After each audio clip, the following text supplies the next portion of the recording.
down the road with this Coachman Catalina 34-footer. Trying to get it to focus in. There we go.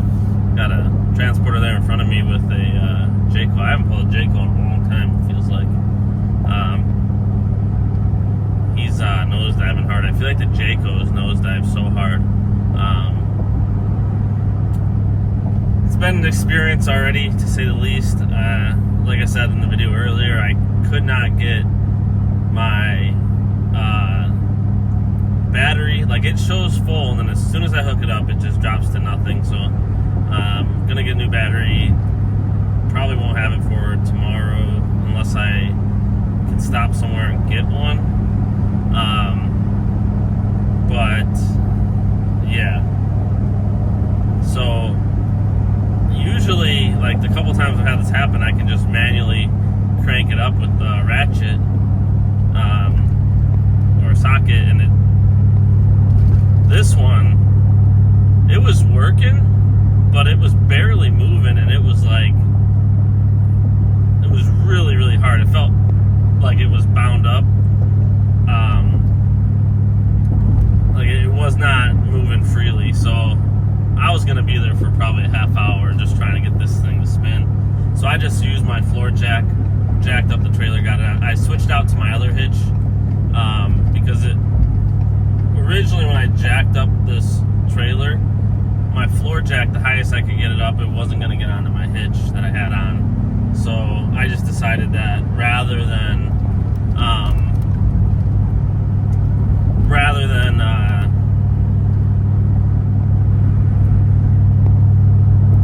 lower back down, try to find like a piece of wood somewhere, I just would switch out the hitch real quick to my B&W, which I have set up to lower drop setting. I usually use this one when I'm pulling like smaller trailers. This one's only 34 feet, but it's bigger than probably any that I've pulled with this hitch, but it's fine. It's rated for it. The company that I pull for doesn't require a weight distribution hitch anyways, so like I said, I was able to get this one, and then I didn't have to try to track down a 2x4 or something to get up underneath this trailer. I'm gonna have to probably jack it back up to get it off, but it just is what it is, I guess. Because I was gonna try to stop at Dan's Hitch, but it got so late. It's already almost 5 o'clock. I'm sure they close at 5.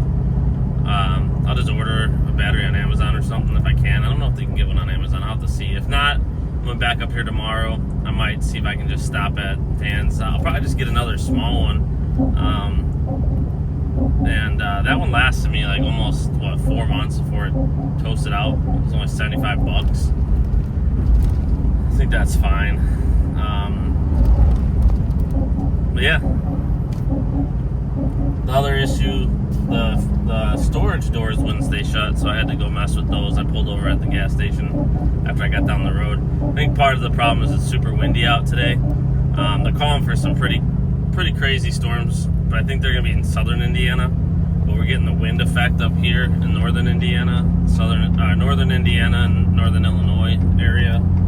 Oh, it was a really nice Fox Body Mustang coming by me. Love those. Very clean. Let's see if you can get it in the video. There it is.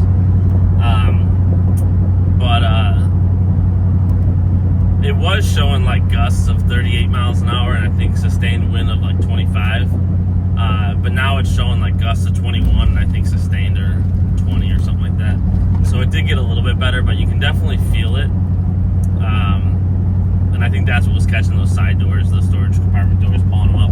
But they seem to be, oh, it's popping back open again. I have to probably pull over and tape it, because it doesn't want to stay closed. I don't know what it is, but it's always these Coachmans. And it seemed like they got away from it for a little while, but I've had so many issues with the storage compartment doors and these Coachmans staying closed. We'll see if I need to pull over again. But I'm getting nowhere fast now because it took me forever to get this thing hooked up, and then I had to pull over already once to adjust those doors. And now it looks like I'm potentially gonna have to pull over again. I got a late start today because I was waiting for my babysitter to get there, so I didn't leave my house until like afternoon, or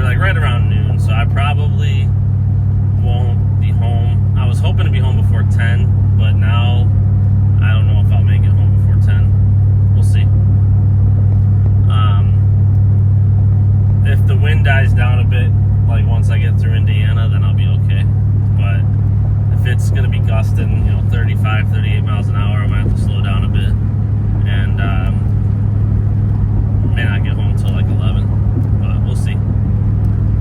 Because I'm going to try to get back up in the morning and go out again. I'm going to have to do my shift reset, but if I can get home by 10, then I can leave by like 8. It's not bad.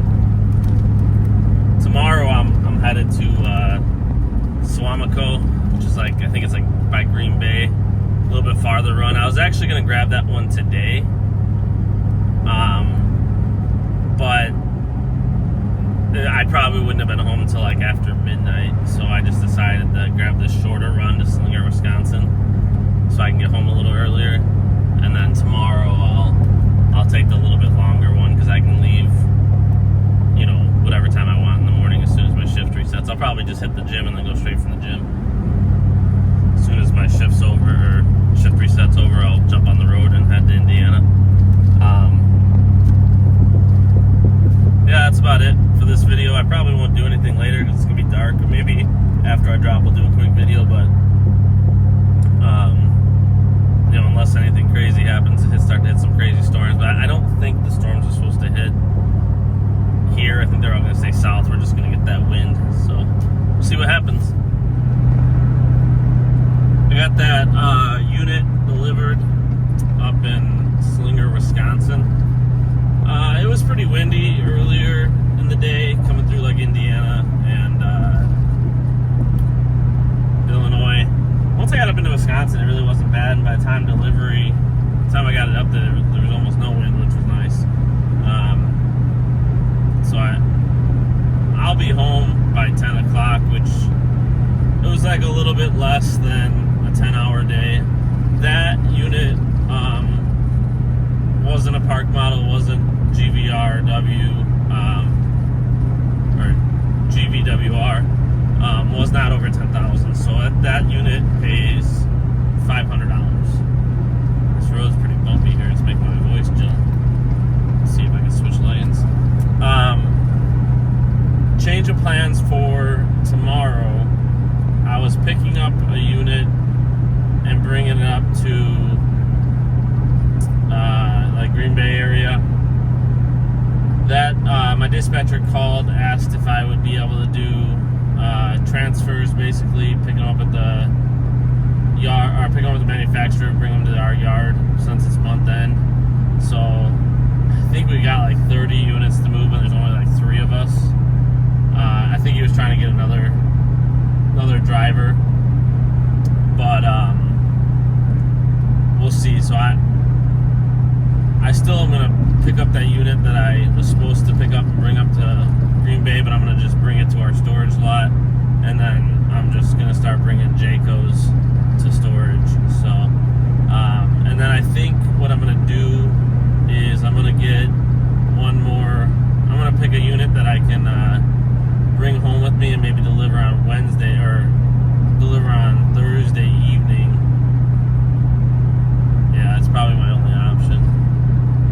I'm trying to think. Tomorrow is Wednesday.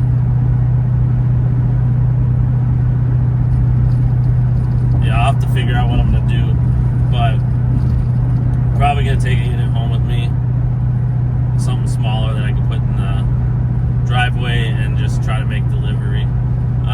Because I'm not able to run it all this weekend. My wife is out of town, so I got my girls all weekend. So that'll probably be my only delivery, which means I'm not making a whole heck of a lot of money, but I knew this was coming, because I knew, my wife has had this trip planned for a while with one of her friends, and so I knew I was with my girls all weekend. But I would like to get one delivered, whether it be Thursday or I can figure out maybe Friday morning I can deliver it. But yeah, I'm gonna try to make that delivery happen. That way I at least get a couple loads in this week, plus the dealer transfers. So other than that,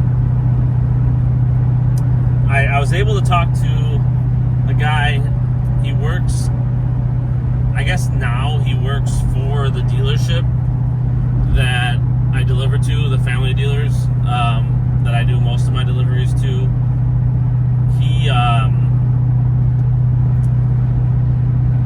He said he used to work for Synergy, and now he just works for this dealership, and he delivers units like dealer transfers and stuff.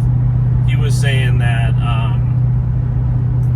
that's probably coming to an end because we're doing dealer transfers now, and so he was actually saying that that might be his last day that I just saw him there. He wasn't like upset with me or anything, but he seemed like a little bit upset with the situation,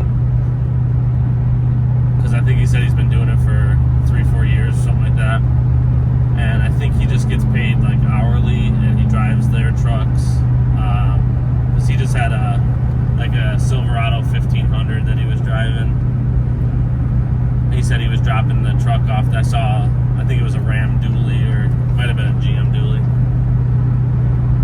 sitting in the lot. So he said he had talked to my dispatcher like a year or two ago about getting hired on, because he knew our rates and everything, and he said he's like, oh, they pay better than other people. But his thing was, he said he didn't want to have to buy a truck to do the work. So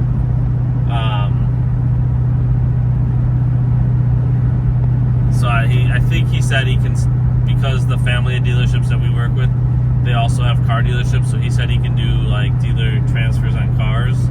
He said it just doesn't pay as much as the trailers. So, but it sounded like that's what he was planning on doing. He said he only wants to work like Monday through Thursday, because he likes to go to it sounded like he must have like a seasonal campsite somewhere, because he said, Friday, Saturday, Sunday he likes to be at his campsite. So if I had to guess, he was probably in his 70s.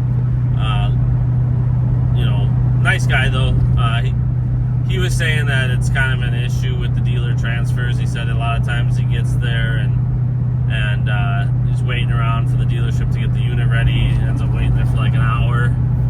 He said that also, something I didn't know is, he said that they do like deliveries and pickups. So like the dealership will deliver a camper to a campsite and then pick it back up, or like if they're trading it in, he'll pick up the trade in and bring it back.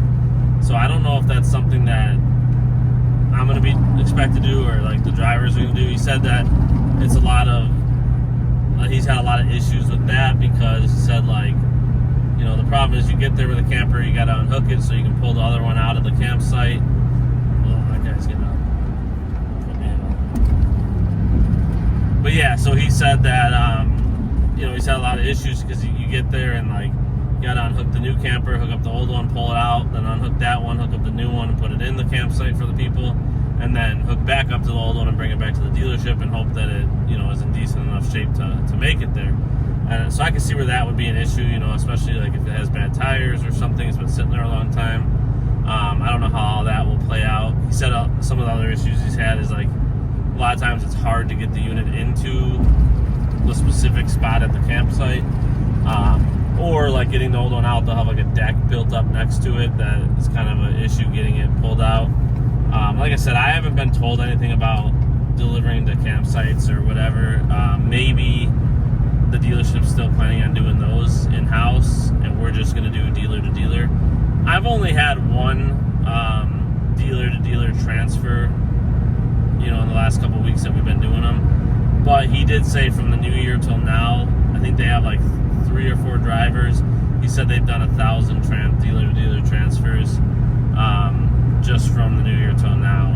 So if that's the case, it does seem like there's going to be quite a bit of work. We're probably not seeing them much right now because they do have those drivers, but it sounded like that's going to come to an end. So my guess would be there's going to be a lot more of these like dealer to dealer transfers. My plan with those are to call ahead, make sure they have the unit ready. That's what I did with the one that the one dealer to dealer transfer that I did do. I dropped the unit off, I think in like Madison, and then I had to stop in Elkhorn, which was not far off my route.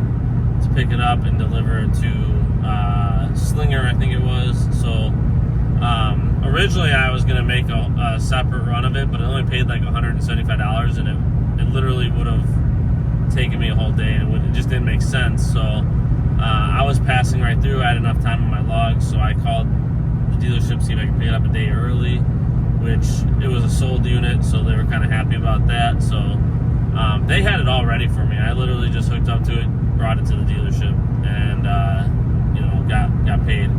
I won't say, I mean, our dealer transfers do pay more per mile. It's $2.50 a mile, but the mileage is less than, typically less than if we're doing like an actual delivery.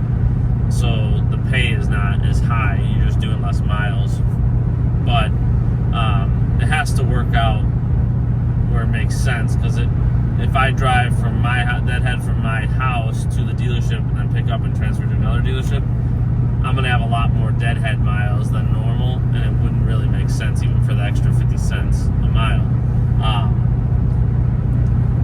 So the one that I did was definitely like an ideal situation, but it just has to work out that way. So we'll see. It was kind of an interesting conversation. Like I said, he wasn't mad at me or anything. He was just kind of explaining the downsides to what they were doing.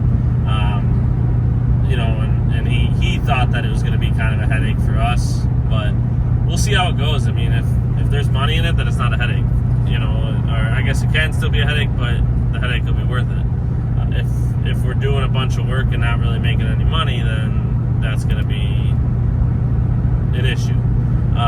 But so for tomorrow, I'm going to head to Middlebury. I think I'm starting in Shipshewana, and then I'm probably just doing Middlebury to Elkhart, and we'll see what I take home with me. I think just thinking through it on the video right now that we're recording, I think the best bet for me would be to take a unit home, put it in my driveway tomorrow, which is Wednesday, and then not do the delivery on the unit until Friday. So it'll just sit in my driveway for, all of Thursday, and then make the delivery. Because I got to work within my business on Thursday, unless it's like storming, then that changes things. But, if it's not raining, lightning, all that good stuff, I'm going to work within my business. And then Friday, I could probably have a friend that works for me do some sanding that I was going to do. And then I could maybe run that up there on Friday, and that would be it for the week. So, and my wife gets back late Monday, so I probably won't run anything on Monday unless I get a sitter. But I'll just plan on, probably next week I'm going to end up doing like Tuesday, Wednesday, Thursday, Friday again, just like I'm doing this week pretty much, and get some units delivered. But just thought it was kind of interesting conversation with what I'm going to call an OG. He'd been around for a while doing this work, and he said he really enjoys it. He just, doesn't want to have to buy a heavy-duty truck again. So he's probably not going to, because I did tell him that, we're probably looking for drivers. I can get him in touch with my dispatcher, and it just sounded like it wasn't going to be a situation that worked out well for him. So if I see him again, maybe I'll see how he's doing and keep in touch with him. But I don't know if I'll run into him or not. But that's it for this video. I'll probably do an update tomorrow as I'm doing dealer transfers.